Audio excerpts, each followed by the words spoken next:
Hey, welcome back to another video. Today we are doing a direct comparison of the overall combat systems of Resident Evil 4 and 9. We will be analyzing the combat using the following aspects. Before we dive into this, let's talk about how I even got into making this video in the first place.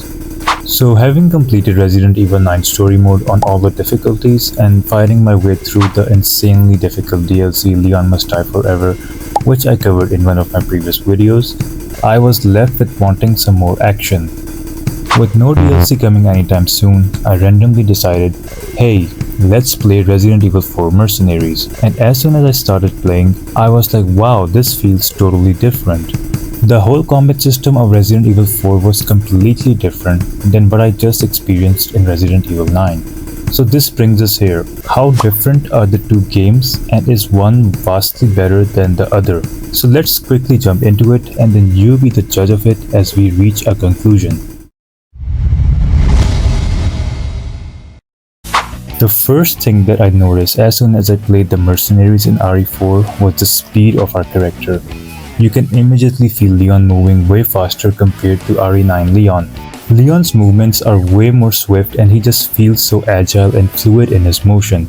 Now the games do not give us a direct way to gauge the movement speed, so I had to do some improvisation and came up with a simple test. How long does it take for Leon to run a distance of 20 steps?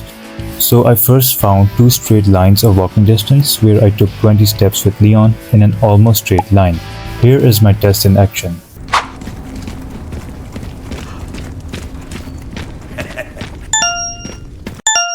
So here it is, Leon in RE4 runs faster than Leon in RE9, though the difference is of roughly a second for running a distance of total 20 steps. This does add up to overall way faster movement speed considering the thousands of steps you are taking in the two games. Now does faster speed give Leon some greater advantage in RE4? Well, not really, since the enemy speeds for RE4 are also way more faster compared to the enemy speeds in RE9. RE4 enemies in general are just way too aggressive and agile in their movements. They will be after Leon like he owes them rent. Give me rent! In RE4, the AI sets a goal to reach Leon as quickly as possible and gang up on Leon whenever it gets a chance. And you have to be really quick on your feet to not get cornered and avoid getting ambushed. Whereas the enemies of RE9 are more or less doing a slow walk towards you, and in fact throughout the game no enemy actually has the mechanic to do a full-on sprint towards Leon. Just look at this over here, you get away a certain distance from them and they just did chasing Leon. If this was RE4, they would have been all over your face and be shouting their angry Spanish at you. In RE9, the AI will guide the enemies to walk towards you only when you are within a certain radius of the enemies. The enemies do pick up speed though when they launch their attacks like grabs, meleeing Leon, or just punching Leon with their bare hands. Then there is also the big difference on enemy placements and enemy spawn mechanics in the two games, but we will save the topic for a later video. So looking at the enemy movement mechanics, it does make sense why the movement speed of Leon and enemies would be different in the two games given how differently the enemy AI works for each one. Now coming to the melee mechanics. I think I can speak for all RE4 players on how it is one of the core mechanics that we often rely on when fighting our way through hordes of enemies. This was introduced first time in the OG RE4 back in 2005 and has been part of Leon's arsenal since then. We jump forward to RE4 Remake and it is still one of the most reliable mechanics you have and just a really nice way to clear multiple enemies in one shot. RE4 Remake makes it very easy to execute a melee attack. You land just one shot of your handgun or SMG on the enemy's face or kneecaps and this stuns them for you to launch your attack. This mechanic works pretty seamlessly in Resident Evil 4 and you would expect it to be the same in Resident Evil 9. Well, not really. They changed things in Resident Evil 9 by introducing melee working differently on different enemies. You may have or have not noticed this in your Resident Evil 9 playthrough, but for some reason your melee works differently depending on the enemies you are facing. For example, the zombies in the first half at Renwood and Care Center are more prone to melee attacks just like your standard Resident Evil 4 enemies. But once you step in the second half in Raccoon City, Capcom for some reason made melee harder than necessary in this part. I don't know what the exact logic was. You don't have the simple one-shot stagger and launch melee setup here. The enemies when shot in the face or knees do not stagger and open up for a melee attack here. I mean, it is still there, but not that easy to do like the Care Center zombies or the zombies at Benwood. The melee stagger will prompt up randomly here, but it is not a mechanic which you can rely on in this section of the game. Rather, RE9 shifts more towards using your hatchet for kills or launching finishers on the enemies.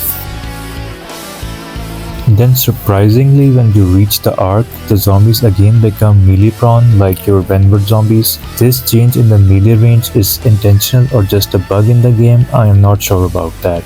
So even in the places where it works in RE9, the attack range of it is quite different than RE4.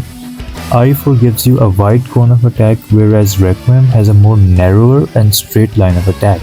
This does significantly change how effective one is compared to the other. Parrying is easily one of the most useful mechanics you get for both games, and I remember when they introduced parrying in RE4 Remake in their demo, watching Leon parry the chainsaw of Dr. Salvador was easily one of the most badass things I have ever seen in Resident Evil games. In RE4, parrying can be done against most weapon and punch attacks and surprisingly not on grabs, which is the biggest difference in the two as we can parry grabs as well in RE9. RE9 gives you an extensive list of parries that Leon can perform. They really amped up what you can do with the parry, and this leads to quite cool interactions for Leon like the Mr. X boss fight. Variety of parries in RE9 includes chainsaws, throwables, base enemy attacks, and even Gideon's launcher. Seems you're reaching your limit. I'm in danger! If we talk about the most obvious difference between the two, then the knife and hatchet durability also comes to mind. In RE4, you are constantly breaking your knives with the option to only repair your main combat knife or Krauser's knife from the merchant. While in RE9, we have a trusty hatchet which also does break, but you can repair it mid-battle with your hatchet sharpening stone, so you kind of have infinite parry over there, while you have to calculate a bit how to go on about using your parries in RE4, since you could run out of your knives mid-battle. Now when I look at the online forums, I see a divide between the community for the two parry systems. I see some people saying RE4 parry was way more easy, while some say RE9 is the easier one to perform. Well, which one is it? I think it depends on the player. For me, I feel like RE4 is the more polished and easier to perform, although it lacks in the variety the RE9 brings in. Then there is the perfect parrying. Getting the parry window correct for the perfect parry does take time to learn to do consistently.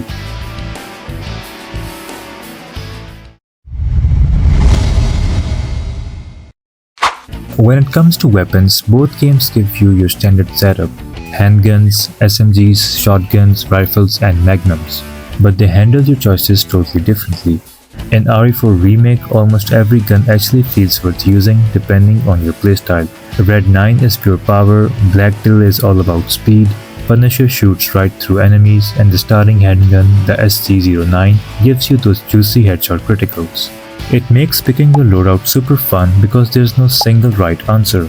RE9 though, it does come with a wide array of its weapon classes and choices, but it kind of loses the customizable builds you had in RE4 due to the lack of specialization and competition for weapons. There are pretty obvious clear winners over here. For handguns, the Silencer 9 just dominates, and for shotguns, the 990 tag completely blows the rest away. Once you get them, there's really no reason to touch anything else, which is honestly a bit disappointing compared to RE4. The one place RE9 does give you a solid choice is the contrast between the Classic 70 and the Marksman 1A rifle. The Classic 70 delivers heavy damage, while the Marksman 1A gives you way better speed and mobility. I actually covered the Marksman 1A in the previous video as well, so check that out if you haven't already. Then there is the most interesting gun in the game, the Redemption. Well, I don't know what the gun is actually. It kind of has an identity crisis if you ask me. So this gun is listed as a handgun which uses rifle bullets and acts like a magnum, with the catch that it can only fire one bullet before it needs to be reloaded. Seriously, what do you guys think this thing is? Let me know in the comments. Now beyond the guns themselves, RE9 actually adds a couple of cool new ways to fire them. First is the tactical shooting. If you tap the shoot button right as you aim, Leon snaps into this cool John Wick stance for quick shooting. Second is the hip fire shots. If you get hit, you can instantly hit fire to slap a shot from the hip. It's super handy for knocking enemies back and giving yourself enough room to breathe in order to make your next move. To wrap it up, we also have the red dot scopes for our Silencer 9 and 990 tag, which allows you to go first person for that accurate pinpoint shooting while playing the third person camera mode. This is a really cool feature for those who prefer that. Lastly, let's talk about the new finisher mechanic that was introduced in RE9. RE9 gives you unique finishers with each weapon class and even your kicks, which you can perform on non-boss enemies. This levels up Leon's combat compared to RE4. This was a nice extra mechanic they added in RE9, and now I think about it, it would have been really cool that we got the same mechanic in RE4. Just imagine doing these kind of finishers on the Ganados in RE4. So wrapping it all up, which game actually takes the crown when it comes to combat? Honestly, both games bring something totally different to the table. RE4 Remake gives you that classic aggressive action where every weapon build feels viable, the enemies never stop running, and the melee attacks are your best friend in there. It's fast, chaotic, and super rewarding if you love deep loadout variety. RE9 on the other hand leans way more into tactical options. You might lose some of that weapon build freedom that you had in RE4, but you gain the new parry options, cool shooting stances, and those new satisfying finishers. Personally, I love the raw chaos of RE4, but RE9's new mechanics really level up how slick Leon feels in a fight. But now I want to hear from you guys. Which combat systems do you prefer? If you enjoyed this comparison, don't forget to hit that like button and subscribe for more Resident Evil content. I'll catch you guys in the next video.